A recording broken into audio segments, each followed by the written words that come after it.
ಓಂ ನಮೋ ಭಗವತೆ ವಾಸುದೇವಾಯ. ಶ್ರೀ ಗುರುಚರಿತ್ರೆ, ಶ್ರೀ ದತ್ತಾತ್ರೇಯ ಚರಿತ್ರೆ, ನಿತ್ಯ ಪಾರಾಯಣ ಗ್ರಂಥ, ಅಧ್ಯಾಯ 11. ಶ್ರೀ ಗುರುಭ್ಯೋ ನಮಃ. ಹರಿ ಓಂ. ಶ್ರೀ ನೃಸಿಂಹ ಭಾರತೀ ಅವತಾರ.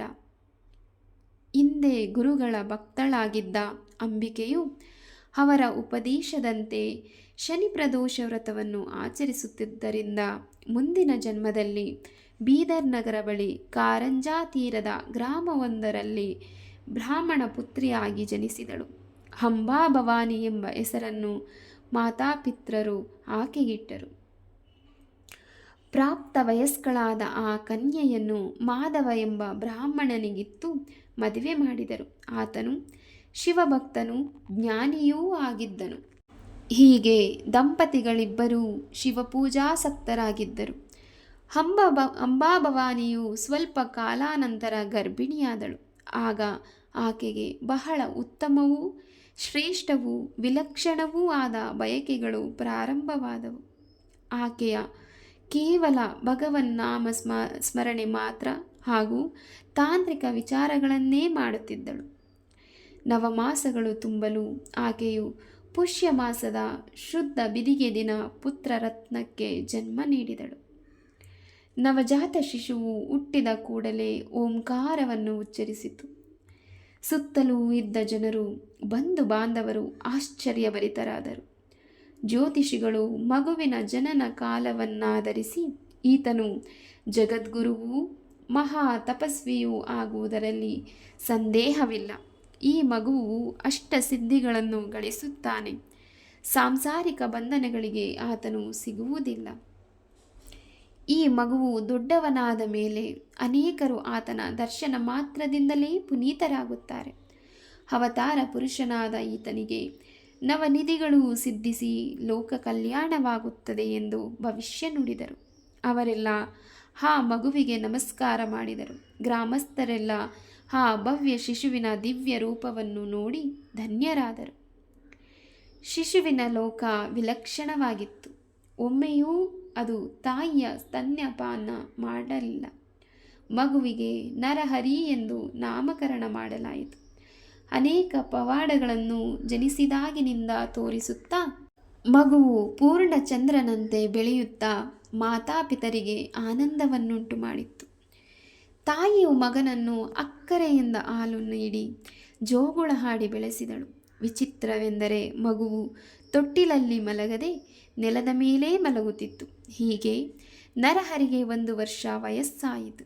ಓಂಕಾರದ ಹೊರತು ಬೇರೆ ಯಾವ ಶಬ್ದವೂ ಅವನ ಬಾಯಿಂದ ಹೊರಬರುತ್ತಿರಲಿಲ್ಲ. ಇವನು ಮೂಕನಾದನೆಂದು ಹೆದರಿದ ತಾಯಿ ತಂದೆಗಳು ಹಿರಿಯರ ಸಲಹೆ ಕೇಳಿದರು.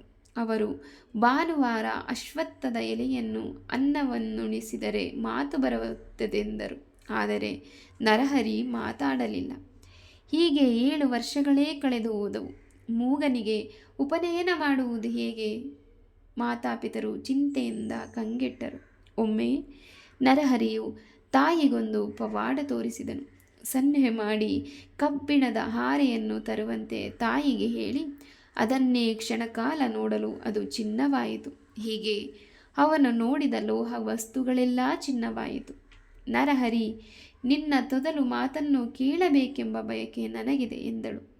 ನರಹರಿಯು ಸನ್ನೆ ಮಾಡಿ ಕೊರಳಿಗೆ ಜನಿವಾರ ಬಿದ್ದ ಮೇಲೆ ಮಾತಾಡುವೆ ಎಂದು ಸೂಚಿಸಿದನು. ಮಾತಾಪಿತರು ಕೂಡಲೇ ಶುಭ ಮುಹೂರ್ತವನ್ನು ನಿಶ್ಚಯಿಸಿ ಉಪನಯನ ಮಾಡಿದರು. ತಂದೆಯು ಗಾಯತ್ರಿ ಮಂತ್ರೋಪದೇಶವನ್ನು ಮಾಡಿದನು. ಆದರೆ ನರಹರಿ ಮಾತನಾಡಲಿಲ್ಲ. ಮಾತೃ ಭಿಕ್ಷೆಯ ಸಮಯದಲ್ಲಿ ತಾಯಿಯು ಮೊದಲೇ ಭಿಕ್ಷೆ ನೀಡಿದಾಗ ನರಹರಿಯು ಋಗ್ವೇದವನ್ನು ಸ್ವರ ಸಹಿತವಾಗಿ ಉಚ್ಚರಿಸಿದನು. 2ನೆಯ ಭಿಕ್ಷೆಯ ವೇಳೆ ಯಜುರ್ವೇದವನ್ನು, 3ನೆಯ ಬಾರಿ ಸಾಮವೇದವನ್ನು ಪಠಿಸಿದನು. ತಾಯಿಯು ಪುರೋಹಿತರು ಹೇಳಿಕೊಟ್ಟಂತೆ ಭಿಕ್ಷೆ ಬೇಡಿ ವೇದಾಭ್ಯಾಸ ಮಾಡಿ ಧರ್ಮವನ್ನು ರಕ್ಷಿಸು ಎಂದಳು.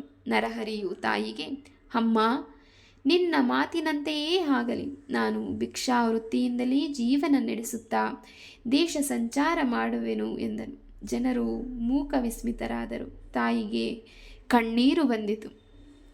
ತಾಯಿಯು, ಮಗು, ನೀನು ನಮ್ಮನ್ನು ಇಳಿವಯಸ್ಸಿನಲ್ಲಿ ರಕ್ಷಿಸುವೆ ಎಂಬಾಸೆ ನಮಗಿದೆ. ನಿನ್ನ ಮಾತು ಕೇಳಿ ಆನಂದವಾಯಿತು.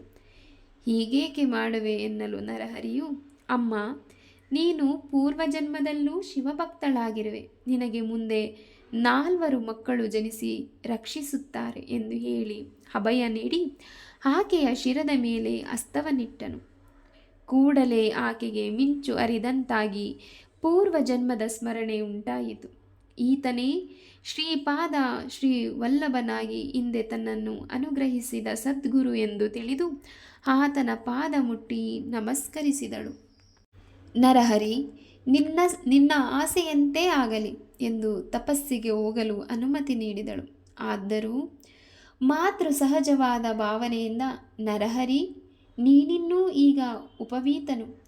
12 ವರ್ಷ ಬ್ರಹ್ಮಚಾರ್ಯಾಶ್ರಮ ಪಾಲಿಸಿ ನಂತರ ಗೃಹಸ್ಥನಾಗಿ ಮಕ್ಕಳನ್ನು ಪಡೆದು ಸನ್ಯಾಸ ಸ್ವೀಕಾರ ಮಾಡುವುದು ಉಚಿತವಲ್ಲವೇ ಎಂದಳು.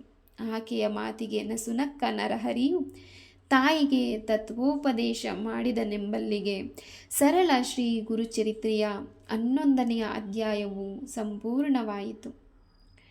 ಶ್ರೀ ದತ್ತ ಹೃದಯಂ. ನಾರಾಯಣ ವಿರೂಪಾಕ್ಷ ದತ್ತಾತ್ರೇಯ ನಮೋಸ್ತುತೆ. ಅನಂತ ಕಮಲಾಂತ ಔದುಂಬರ ಸ್ಥಿತ ಪ್ರಭೋ.